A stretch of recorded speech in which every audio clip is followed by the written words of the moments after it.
When I go thrifting, I will from time to time find something I fall in love with that I have to bring home with me. In this instance, it was two female mouse pilgrims. One was a shaker and one was a candle holder. They are by Fitz and Floyd from 1988. I thought they were so adorable that when I got home, I started looking online to see if I could find the mates. I was able to locate one of the candle holders, but it had a little bit of damage, a couple of tiny chips. Being that I intended to keep this for myself, I'm going to try and repair them.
It's not perfect, the way I'd like it to be anyway, but other than glazing it, which I don't have, I think this will be passable, especially once I apply the glossy accents.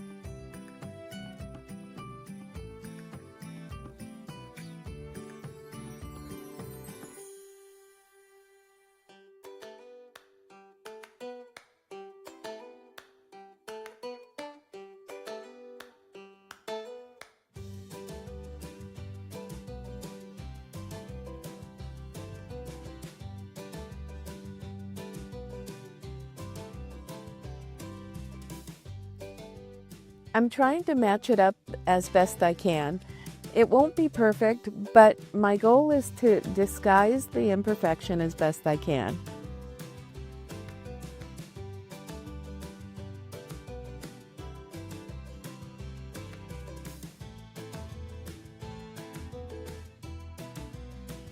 While they're drying, I'll put my supplies away to make room for the next part of the repair.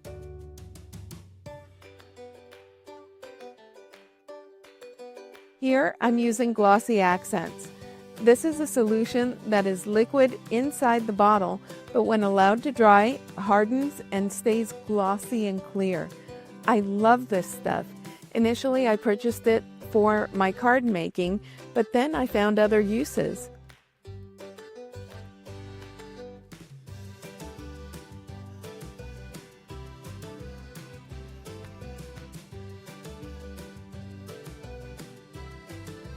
Please make sure to like and subscribe. There is no cost to you for subscribing, but it does help out my channel.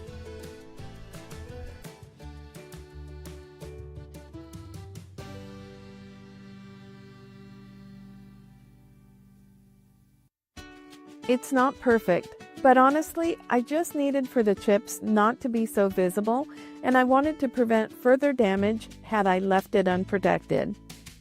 It's now ready for Thanksgiving, if I don't ruin it before it dries. I keep a designated pin right on the bottle, secured by a strip of washi tape to hold it.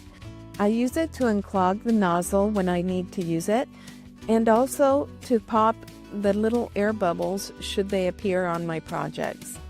I have a stack of 120-pound accent opaque white paper, and it's 8.5 inches by 11 inches.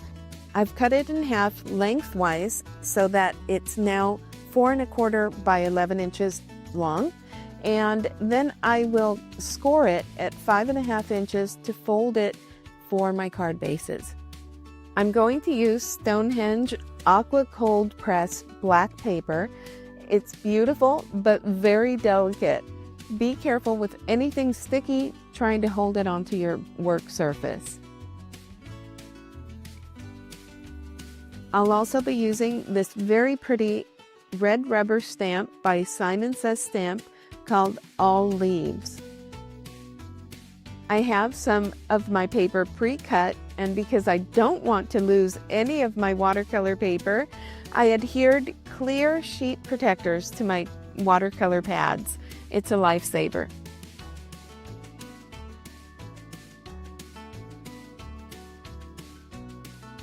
This 5x6 piece should work great.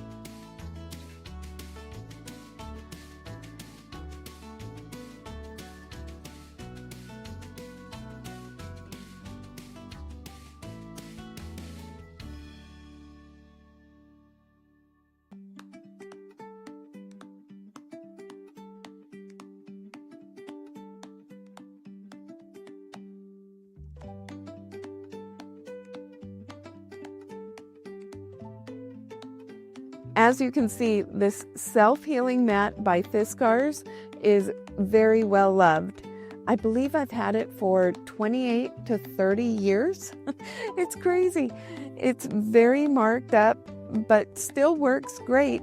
And under that, I have a piece of packaging material that gives me just enough cushion to stamp. And I was told once a long time ago that stamping on something that gives a little helps to stamp better. And if that's the case, I need all the help I can get.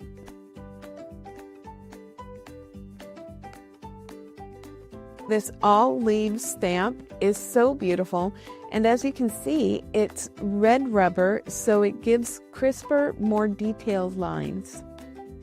I'm using my anti-static pouch, which I made using cornstarch baby powder, and I'm planning to use embossing powder, and this will help the powder to stick to just the lines and not everywhere else.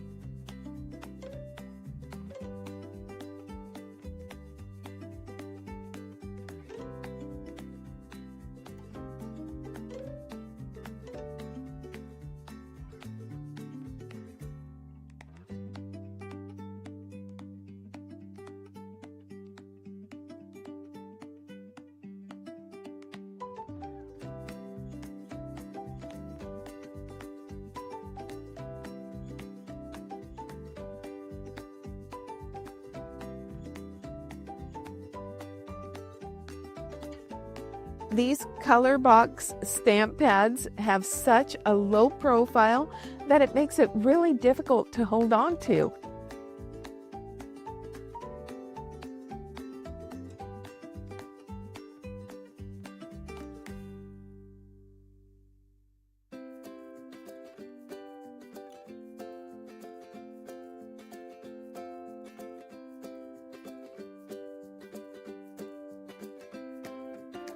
I'm still having a difficult time getting the full coverage.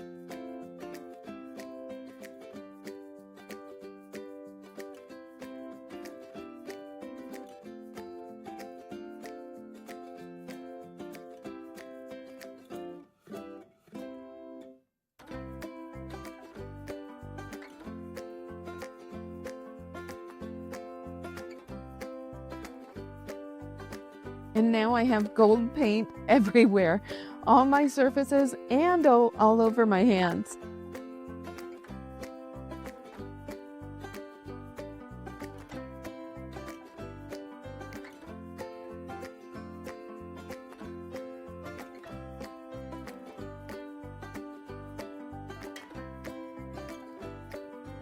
I use coffee filters to gather the embossing powder, and then it makes it very easy to pour back into the container.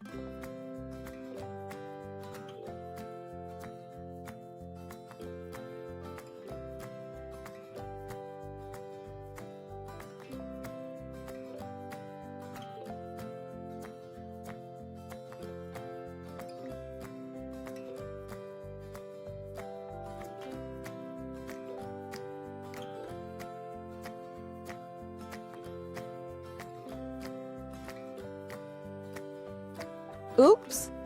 I didn't let my heat gun heat up first before trying to use it. If you let your heat gun get good and hot before you try and use it, it won't warp your paper nearly as much.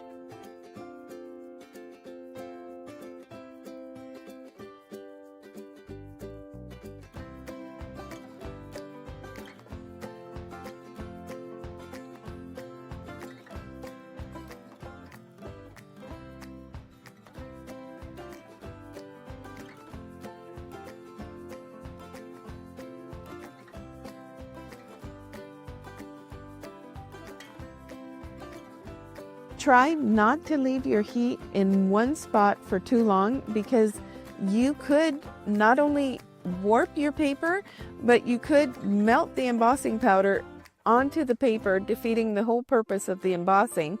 And you could also burn your paper. So make sure you keep it moving.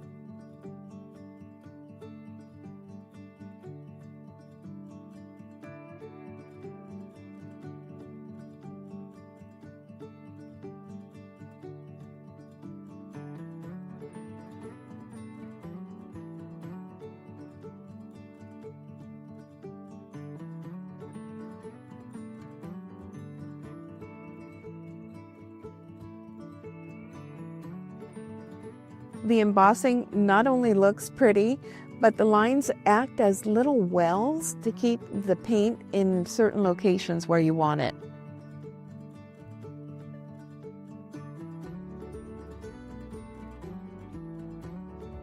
I'm trying to keep the tape line to a minimum, but I needed to hold down my paper onto my board to prevent it from warping. Now I'm putting all my supplies away.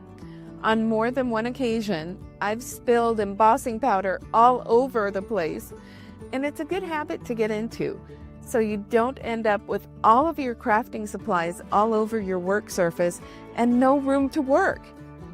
Ask me how I know.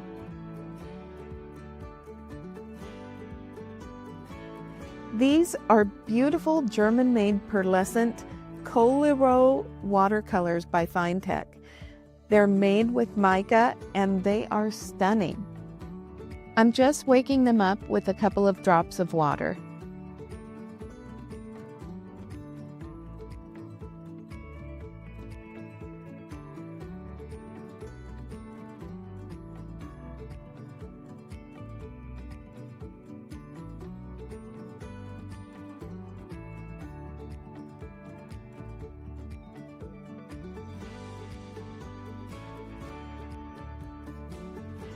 I keep my watercolor brushes in this really nifty little carousel I found while out thrifting, and I love it.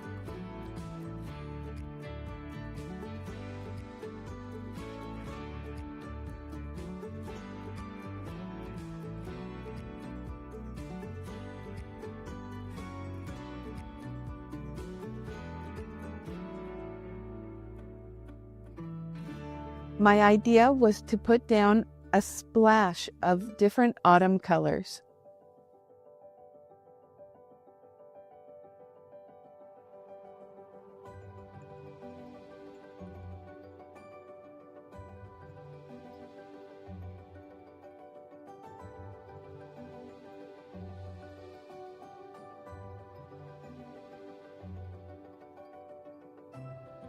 Also, here's another of my thrifted items. This is an original vintage Coco Joe's Polynesian lava ashtray that I use to hold my paintbrushes. I love it, and it is so cool.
While it's completely drying, I'm looking to see if I have a pre-stamped and pre-cut sentiment.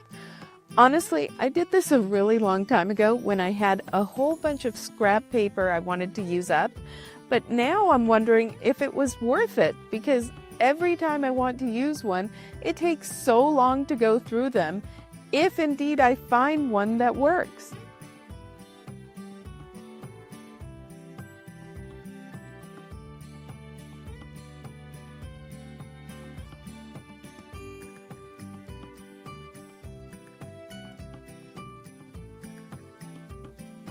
More often than not, I end up reaching for an actual stamp and stamping one that fits.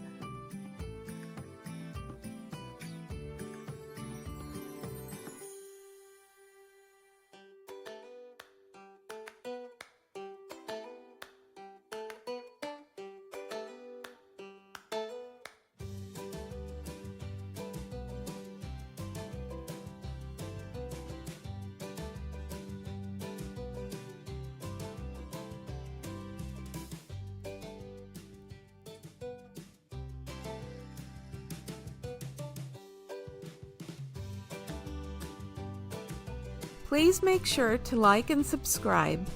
There is no cost to you for subscribing, but it does help out my channel.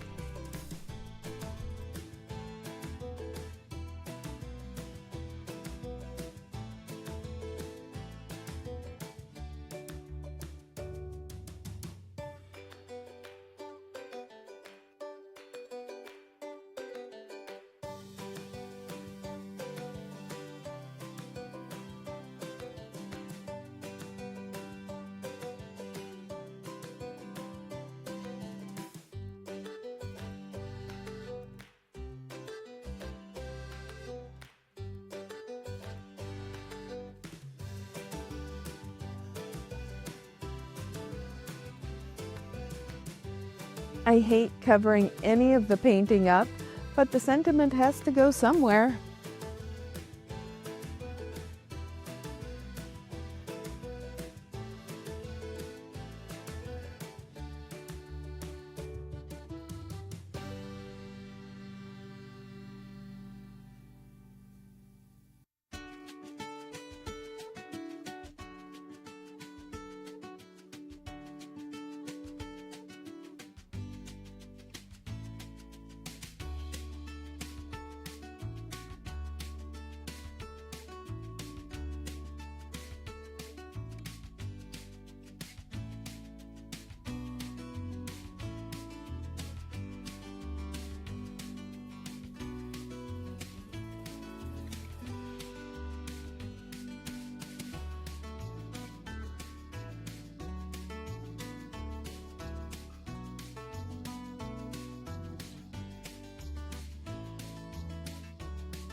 I found these circle foam tape stickers at the dollar store, and they've been working great.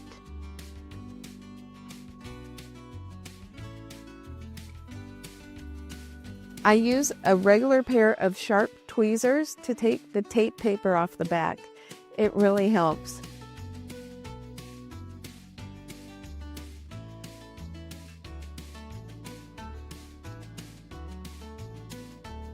To ensure I position the sentiment straight, I use my T-square ruler.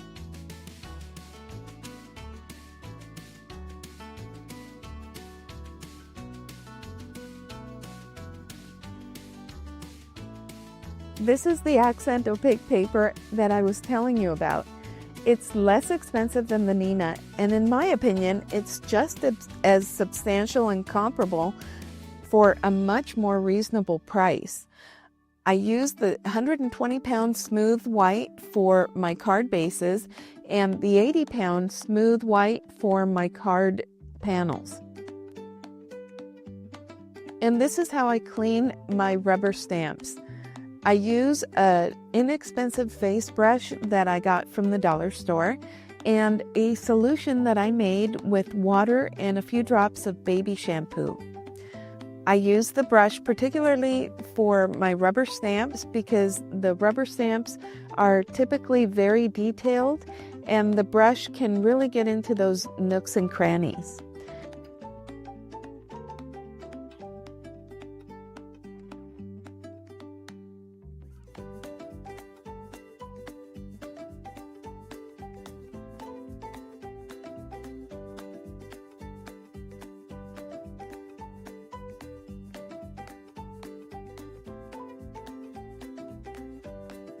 As you can see, it comes out very clean, and this is after having sat for a little over an hour with the ink just sitting on it. And it looks brand new, ready for the next time.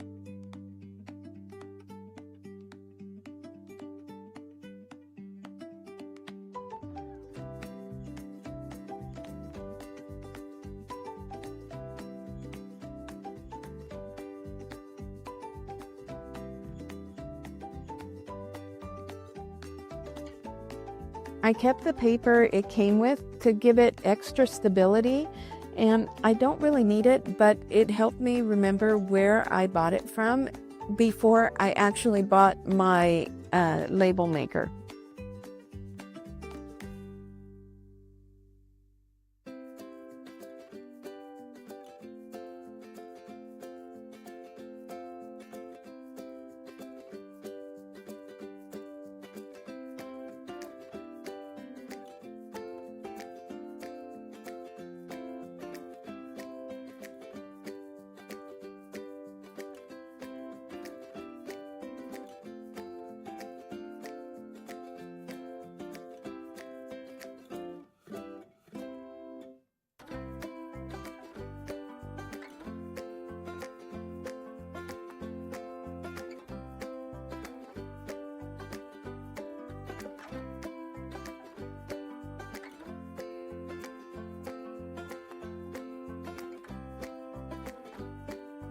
I'm using the cloth that is still moist with the cleaning solution, and I'm just wiping off the excess ink so that it doesn't get onto my other projects.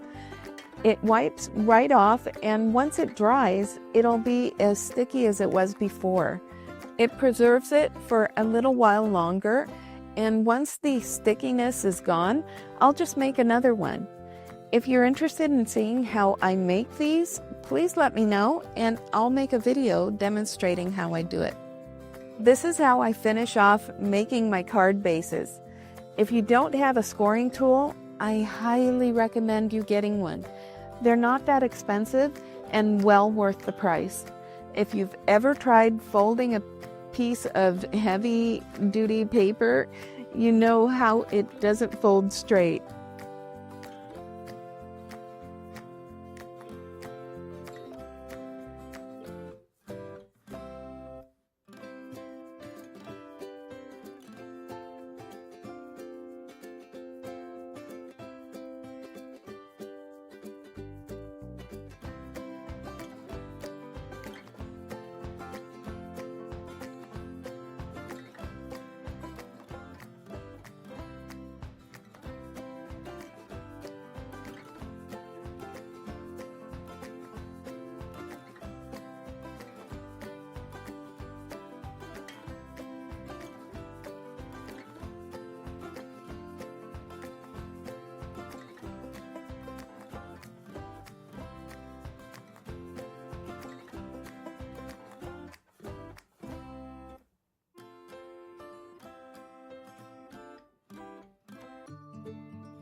Oh my goodness, you can see how delicate this paper is. the tape lifted right off. And look at look at this. It lifted right onto my finger. To ensure that the card panel stays on the actual card base, I'm going to have to add some liquid glue. This is art glitter glue, and it's great, except that it's sometimes very difficult to get out of the bottle.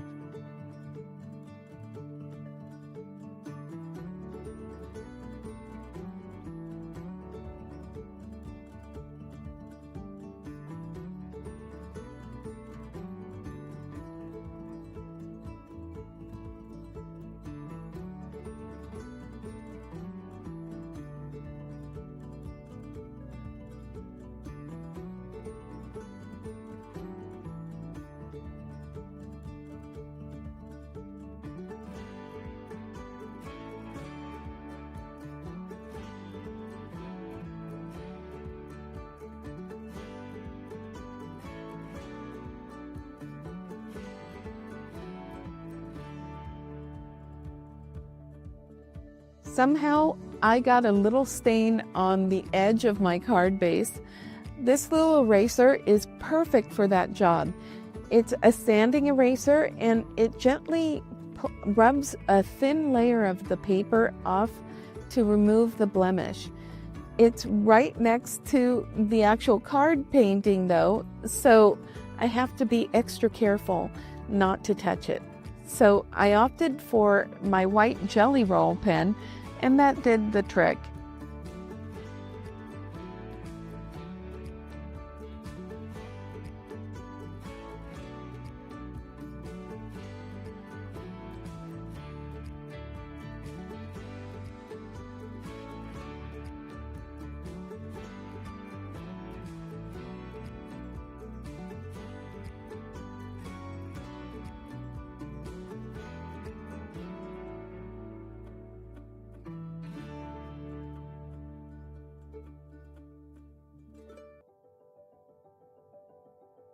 Sadly, I needed a sympathy card and I didn't have any pre-made, so I needed to make one.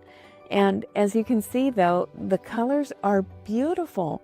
The Fine Tech pearlescent watercolors are just spectacular, and I think that the recipient will appreciate the beauty of it. And you just write whatever you want on the inside. Hopefully it helps them feel a little bit better. If you liked the video you just saw, please click on this one.